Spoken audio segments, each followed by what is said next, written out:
I hope ये video भी पहले वाले की तरह लाइव हो जाए, क्योंकि इस वीडियो को मैं फोर्थ टाइम शूट कर रहा हूं। कहां कमी रह रही है मुझे नहीं पता। तो चलो शुरू करते हैं, फालतू कोई बकवास नहीं करते हैं।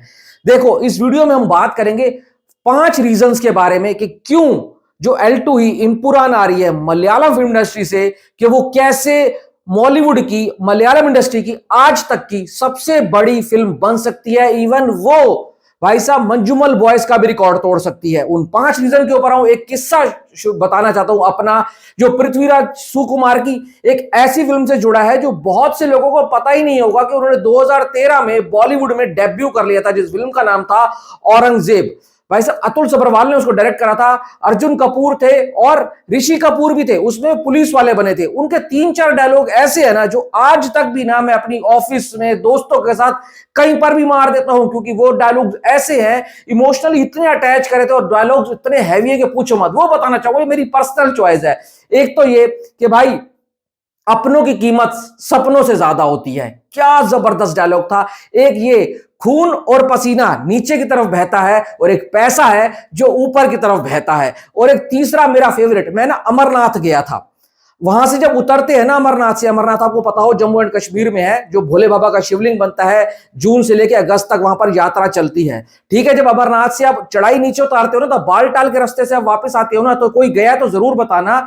तो वहां पर जो बालटाल के भंडारे लगते हैं ना, जैसे दिल्ली का भी होता है, हरियाणा का भी होता है, पंजाब का भी होता है, हर राज्य अपने बड़े बड़े भाई साहब पंडाल लगाते हैं, शादियों में होते हैं।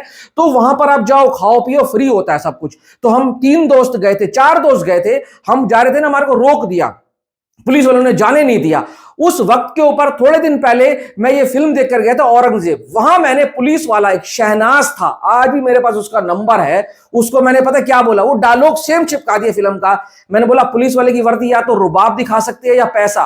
पैसा तो आपने बहुत देख लिया होगा, आज आपके रुबाब दिखाने का टाइम है। मान जाऊंगा आप अंदर घुसा दो। उस बंदे ने हम चारों को ना भंडारे के अंदर घुसा दिए थे डायलॉग सुनकर। बंदा इतना इंप्रेस हो गया था, नंबर एक्सचेंज कर दिया था। तो ये वो चीजें हैं जो सिनेमा कई बार ना दिल में ऐसा घुस जाता है ना, जो हम कहीं पर भी भाई बिंदास बोल देते हैं। तो आते हैं उन 5 रीजंस के ऊपर क्यों ये फिल्म मलयालम इंडस्ट्री की सबसे बड़ी फिल्म बन सकती है। पहला और सबसे स्ट्रॉन्ग रीजन इसकी स्टार कास्ट, पृथ्वीराज सुकुमार, मोहनलाल सर, भाई साहब टोविनो थॉमस, शक्ति कपूर, सचिन खेडेकर, ये स्टार कास्ट काफी है आपको और मलयालम इंडस्ट्री से जो लोग प्यार करते हैं ना, वो थिएटर में लाने के लिए, क्योंकि इनके अंदर वो सब चीजें हैं जो सिनेमा इनके अंदर कूट कूट के भरा हुआ है। और ये अगर साथ आ रहे हैं ना, तो ये तो हम कह सकते हैं कि कुछ जबरदस्त और गजब का एक्सपीरियंस हमारे को बड़े पर्दे पर देखने को मिलने वाला है।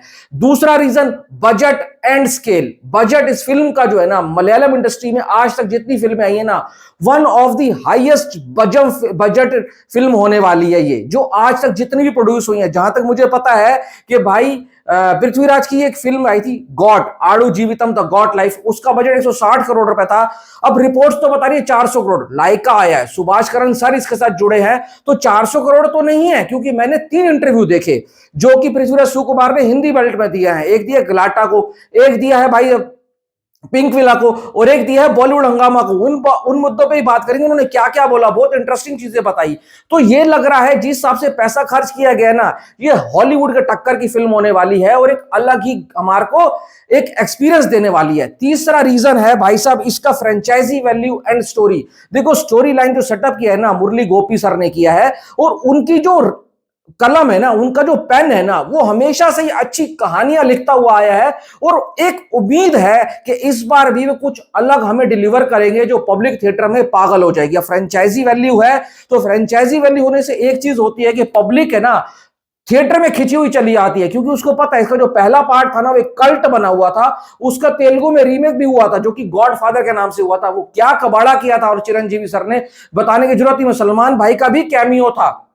बट यहां पर अगर पृथ्वीराज सुकुमार, मोहनलाल सर, टोविनो थॉमस, ये सारे एक साथ आ रहे हैं ना, तो इतना कह सकते हैं ये फ्रेंचाइजी वैल्यू को और आगे लेकर जाएंगे। सिर्फ फ्रेंचाइजी के नाम पर पैसा कमाने की कोशिश नहीं करेंगे, इन सब चीजों को और तगड़े तरीके से पेश करेंगे। पब्लिक कहेगी हमारे को और चाहिए। और हां, एक बात बता दूं, इसका पार्ट 3 भी आई थिंक आना है। अब जो चौथा रीजन है वो है भाई साहब पृथ्वीराज सुकुमार खुद। वो क्यों मैं बोल रहा हूं, देखो वो कितने अच्छे एक्टर है बताने की जरूरत नहीं है। अगर वो एक्टर खुद डायरेक्टर बन रहा है तो सोचो वो क्या होगा। अब इंटरव्यू वाली बात करते हैं, उनसे भाई साहब पूछा गया कि आपने इसी प्रोजेक्ट को क्यों चुना। पहले उन्होंने बोला कि मैं एक रजनीकांत सर को डायरेक्ट करना चाहता था। उन्होंने बोला कभी मैं शाहरुख खान सर को भी डायरेक्ट करूंगा, ये मेरा सपना है उनको डायरेक्ट करने का, कभी हो जाए अगर भगवान ने चाहा तो। बट उनको ये प्रोजेक्ट मिली ना, इससे उनको और ज्यादा चैलेंज आया कि एक तो फ्रेंचाइजी, दूसरा एक मोहनलाल सर को डायरेक्ट करने का मौका मिल रहा है, तीसरा ये कि वो ऐसी फिल्म बनाने जा रहे हैं जो हो सकता है मलयालम इंडस्ट्री की सबसे बड़ी फिल्म बन जाए, और ये मौका वो खोना नहीं चाहते थे। वो इसके साथ एक बहुत बड़ी रिस्पॉन्सिबिलिटी आई उनके पास कि एक ऐसी कल्ट फिल्म को उठाया जिसको अगर खराब बना दिया तो पब्लिक छोड़ेगी नहीं, और बढ़िया बना दिया और उसको चैलेंज की तरह लिया कि इसको और जबरदस्त तरीके से दिखाएं। और वो कहते हैं कि मैं सिर्फ इस फ्रेंचाइजी वैल्यू को देखकर नहीं आया, मैं इसलिए आया हूं कि भाई इसकी कहानी मुझे बहुत जबरदस्त लगी, और कहानी ऐसी लगी कि मुझे एक्ट करने का भी मौका मिल रहा है, मुझे डायरेक्ट करने का भी मौका मिल रहा है। और एक एक्टर के लिए ये किसी ड्रीम से कम नहीं है कि एक ऐसी कहानी को लोगों के आगे लेकर आए जो एक्ट भी करे और डायरेक्ट भी करे। और इन सब चीजों के ऊपर उन्होंने बोला कि हमने बहुत बारीकी से काम किया है। उन्हें कुछ ऐसी चीजें बोली कि हमने रियल लोकेशंस पे ज्यादा शूट किया है, वीएफएक्स यूज किया है पर बहुत कम किया है, और अलग अलग जगहों पर शूटिंग करी है। जहां जहां पर गए हैं वहां पर हमारी बहुत मेहनत हुई है। पांचवा रीजन पता क्या है, इसका विलन। कुछ नहीं पता इसका विलन कौन होने वाला है, कुछ भी नहीं पता। क्या वो ममूका सर होंगे, क्या वो फाफा होंगे, अगर जो भी है ना वो आप बताना। क्यों भाई, इंटरव्यूअर ने पूछा कि इसका विलन कौन है, और ये आज भी सस्पेंस जो इन्होंने बना के रखा हुआ है ना, ये फिल्म को और ज्यादा मजबूती दे रहा है। किसी को नहीं पता कि इसका मेन विलन कौन होने वाला है, वो इन्होंने हाइड करके रखा हुआ है। अब जब उसने पूछा इसका विलन कौन है, पता क्या बोला उसने, पृथ्वीराज ने गलाटा वाले को क्या बोला, विलन तो मैं आपको बता दूंगा पर मुझे आपको मारना पड़ेगा ताकि आप किसी और को ना बताओ। फिल्म रिलीज होने से पहले ये बात जब मैंने सुनी ना, मैंने कहा भाई ये भाई अलग ही लेवल के ऊपर कुछ बना रहे हैं। और एक और रीजन है, वो इन पांचों रीजन से सबसे स्ट्रॉन्ग रीजन है, वो है उन्होंने बोला 35% जो फिल्म है ना वो हिंदी में इसके डायलॉग्स हैं। चाहे आप मलयालम देखो, चाहे तमिल देखो, चाहे तेलुगु देखो, सारे वर्जन के अंदर 35% डायलॉग जो है ना वो हिंदी के अंदर है। इससे एक चीज क्या साफ होती है कि वो रियलिस्टिक रखना चाहते हैं। जो हिंदी ऑडियंस है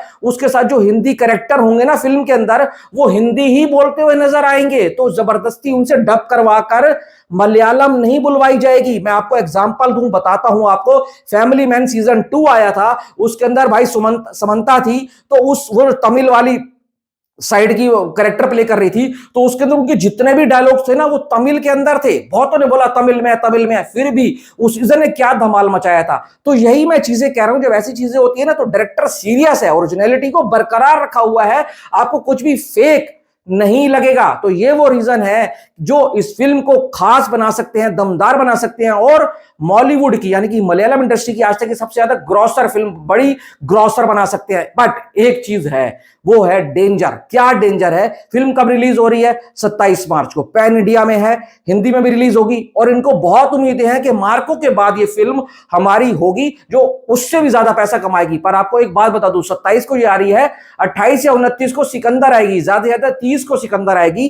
क्या इनको हिंदी बेल्ट के अंदर स्क्रीन्स मिलेंगी? क्या हिंदी बेल्ट के अंदर इनको अच्छा डिस्ट्रीब्यूटर मिलेगा? अगर अच्छा डिस्ट्रीब्यूटर मिल जाता है, फिल्म तो क्लिक करेगी, तो ही चल पाएगी। जब आपके नजदीकी सिनेमा घर में नहीं लगेगी तो मेरे जैसे, आप जैसे जो बहुत ज्यादा मूवी बफ होंगे ना, वही सलमान भाई को इग्नोर करके जाएंगे। कुछ भी कह लो, सलमान भाई बहुत बड़ा स्टारडम रखते हैं, तो उनके सामने स्क्रीन लेना ना इनके लिए बहुत बड़ा चैलेंज होगा। वो कैसे करते हैं, इस पे ये वर्क कर ले तो अच्छी बात है। देखो मार्को वालों ने क्या करा था, मूवी के बाद हिंदी बेल्ट के अंदर प्रमोशन कर रहे थे, क्योंकि वो हिंदी में बाद में आई, पर इन्होंने हिंदी में पहले आना है, साथ साथ आना है, तो अभी से हिंदी बेल्ट को सीरियस ले रहे हैं। यही सब चीजें बताती हैं कि हाँ ये फिल्म जो है हिंदी में भी फाड़ सकती है और एक अच्छा कलेक्शन कर सकती है। तो आपको क्या लगता है इन सब चीजों से? लगता है ये सब चीजें अगर हो गई तो फिल्म सबसे बड़ी बनेगी, नहीं बनेगी, वो जरूर बताना। Thanks for watching.